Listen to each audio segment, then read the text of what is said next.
What if the most dangerous move in a fight is a song? Capoeira is a Brazilian art that blends fighting, music, and cunning. It was shaped by enslaved Africans who needed a way to defend themselves while living under constant control. In this story, you will see where it began, how the circle works, why the music leads the game, and how two teachers helped shape the way people practice today.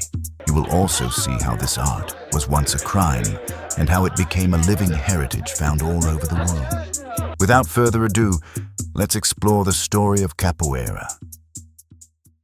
Picture a harbor in the northeast of Brazil long ago. Lanterns sway on ships. The tide taps the wood of the docks. Inland, sugar mills groan like tired animals. In the night, there is a quiet rhythm. Hands on skin, feet in dirt. That rhythm carries across time. People were taken from West and Central Africa and forced to Brazil. They brought memory. They brought rhythm. They brought dances and fighting games that taught timing and balance. In the new land, those memories mixed. They mixed like water poured into a clay bowl. New shapes formed from old pieces. Life on plantations was controlled by the clock and by the overseer. Training in open ways was impossible. So people trained in hidden ways. A step that looked like dance could be a ready stance. A playful spin could be a kick waiting for a target. A friendly sway could cover a planned escape. In this world, survival demanded skill and patience and cunning. Some people fled to free communities in the interior. They were called quilombos. One of the most known places was Palmares. In these communities, culture was not a luxury. It was a shield. People organized their lives and kept their practices alive. Songs, movement, and stories traveled between the plantations in these free spaces. The art grew roots.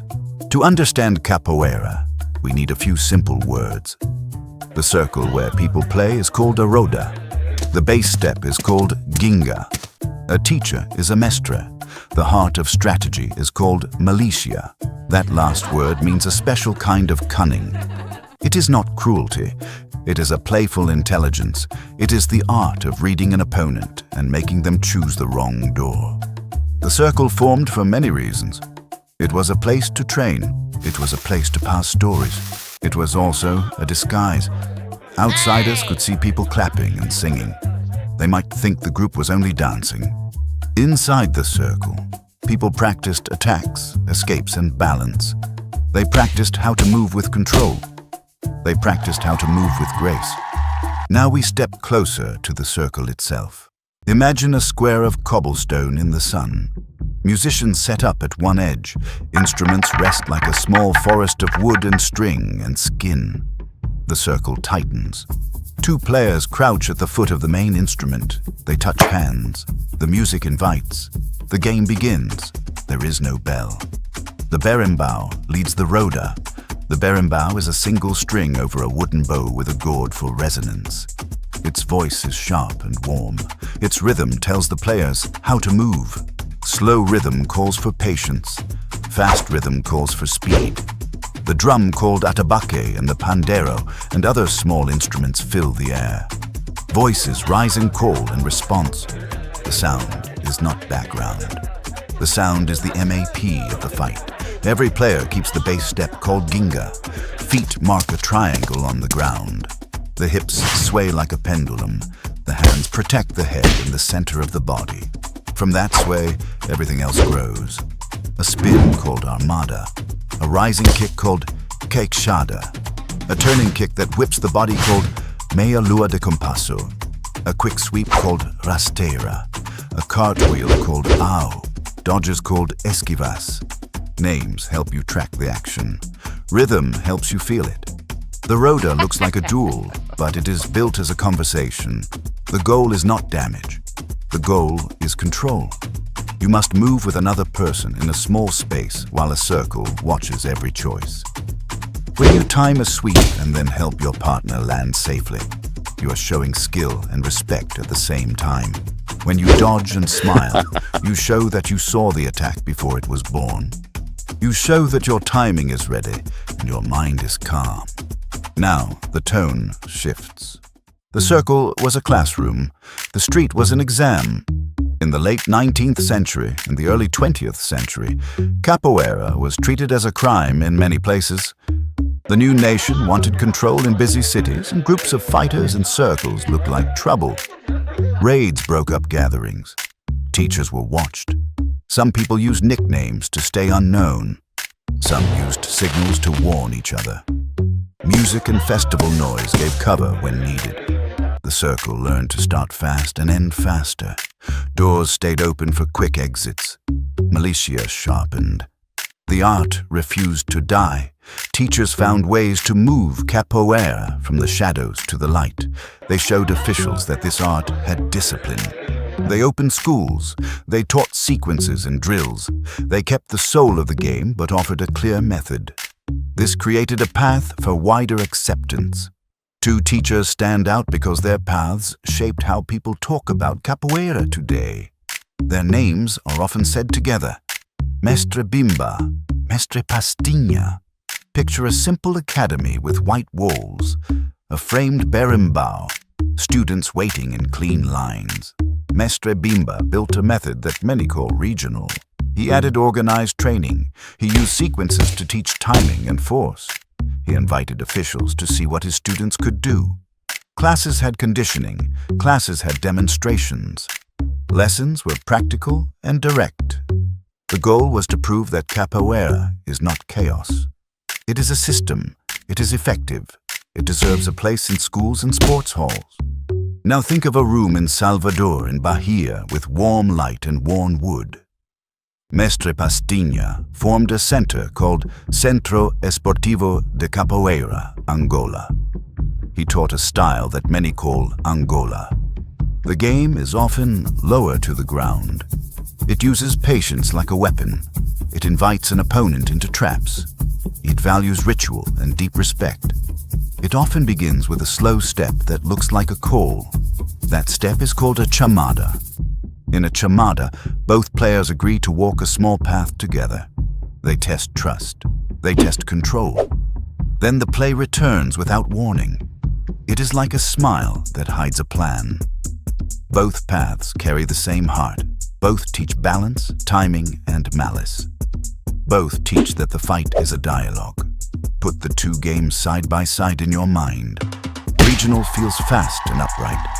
Angola feels coiled and close. In both games, the music leads. In both games, players end with a touch to show they are still friends. Debate exists between groups, but the circle holds them together. As capoeira spread, new groups blended ideas. Some call this contemporânea.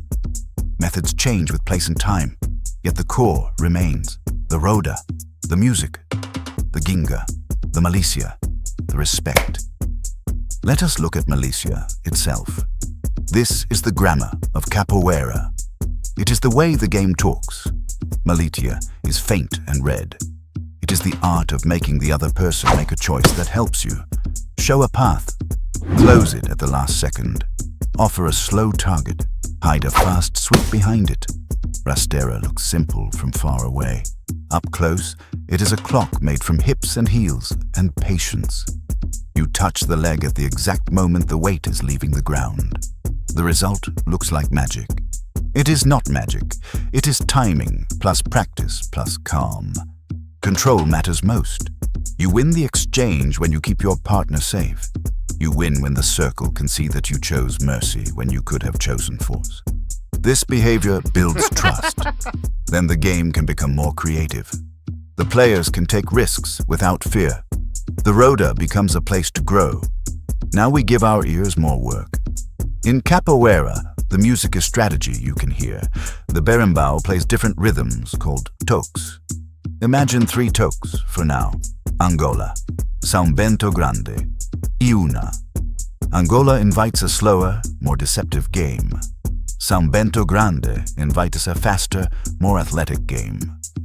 Iuna is often used to honor advanced players in special moments. Each toque sets a mood. Each toque pulls different choices from the players. Songs also have forms. A solo opening called Ladainha sets the story or theme. A praise section called louvação brings answers from the circle. Rolling choruses called corridos keep the energy moving. The lyrics often speak to what is happening in the game. They praise a good escape. They tease a missed sweep. They remind the roda to respect the elders. The song turns the crowd into a coach and a choir at once. Many players learn to build their own instruments. The gourd is scraped and cleaned. A string is made from steel wire. A shaker called caxixi is filled with seeds. By building the instrument, a student learns to listen. The hands learn the feel of tension and release. The ear learns how small changes create a big mood. Over the years, capoeira moved from stigma towards celebration. It was accepted into sports programs in Brazil. Schools and academies grew in many cities. At annual events called batizados, students meet visiting teachers and test themselves in the roda. The batizado is a rite of passage. It can include a friendly sweep to mark a new level of trust. Students receive cords of different colors that show their progress. The exact systems differ, but the goal is the same. Community, growth, respect. In time, the Capoeira Circle was recognized as part of the intangible cultural heritage of the world. The point of that title is not to put the art in a museum. The point is to protect the practice by supporting the people who keep it alive. Capoeira is not a statue. It is a meeting of bodies and songs. It lives when people gather. Now picture an airport. A teacher steps off a plane with a berimbau and a canvas bag. Next, a subway musician plays a rhythm that makes strangers smile. Next, a winter park where breath turns white and a small circle forms on the snow. The same triangle of feet, the same sway, the same game, different weather. Capoeira has traveled across the world. Teachers tour and open schools. Students learn in one place and carry the art back home. Styles mix. New songs appear. Culture adapts without losing its center. You can find rodas in Tokyo and Toronto and many cities in between. The language of the circle grows new accents. The conversation stays clear. Pop culture noticed capoeira because it looks beautiful on camera. Films and stage shows use the spins and flips to amaze an audience. Some fighters in mixed martial arts borrowed movements for surprise and timing. This led to new debates. What is real? What is show? The circle keeps the answer simple. If you kept control, if you respected your partner, if you stayed with the rhythm, you did capoeira. Some myths repeat and need to be cleared away. Capoeira is not only flips. The flips are spice, not the meal. Capoeira is not fake. There is contact. There is risk. The point is to use control and timing more than force. Capoeira is not only dance. It is a fight shaped by music and community. It grew that way because it had to survive. Let us return to the circle at the end. Two players crouch at the foot of the berimbau. They touch hands. They enter the roda with patience in their eyes. One offers a slow step, the other accepts. They walk that short path with careful feet. Then the play returns. A low dodge, a sweep that almost lands. A laugh shared by both. They end with a quick touch. The circle sings a last line. The game is over. The lesson stays. That concludes the story of how capoeira learned to survive by singing, how it turned steps into strategy, how a circle became a classroom and an arena. We saw that it was born under control and found freedom through rhythm. We saw that the roda is guided by the berimbau. We saw that two teachers helped shape the paths called regional and Angola. We saw that malicia is the grammar of the game. We saw that music is the engine of the fight. We saw that the art moved from stigma to heritage. We saw that the world now speaks this language. What surprised you most? Was it the way the berimbau controls the game? Was it how a sweep can show skill and kindness at the same time? Was it how two paths can feel different but still speak the same language? If you have ever stood near a roda, What unwritten rule did you notice first? Was it the respect shown at the end of every game? Was it the way the crowd guides the players with the song? I would love to hear what you saw and felt. Thank you for watching this video to its fullest. If you're a fan of martial arts, wartime history, or combat in general, make sure you subscribe for more videos just like this one. Have an amazing day, and remember to train hard.